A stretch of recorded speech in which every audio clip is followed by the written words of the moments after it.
અંકલેશ્વરના નાંગલ ગામના શીતલબેન પટેલ તેમની નાની બહેન સાથે નવા બોરભાઠા ગામે લગ્ન પ્રસંગમાં ગયા હતા।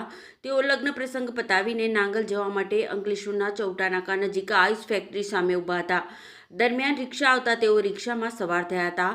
રિક્ષામાં સવાર દેવી પૂજક ટોળકીના ચાલક અને બે મહિલાઓએ વૃદ્ધાની 2 લાખની સોનાની ચેન ઝટકા સાથે રિક્ષા ચલાવી સેરવી લીધી હતી, જે અંગે એ ડિવિઝન પોલીસ મથકે ગુનો દાખલ કરાયાના ગણતરીના કલાકમાં જ એ ડિવિઝન પોલીસે આ ટોળકીને ઝડપી લીધી છે।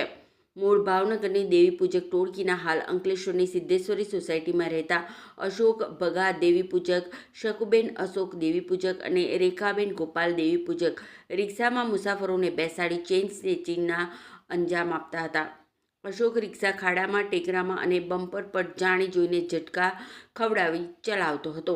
પાછળ મુસાફરના સ્વાંગમાં બેસેલી શકુ અને રેખા આ બંને મહિલાઓ ચેઇન સ્નેચિંગને અંજામ આપતા હતા।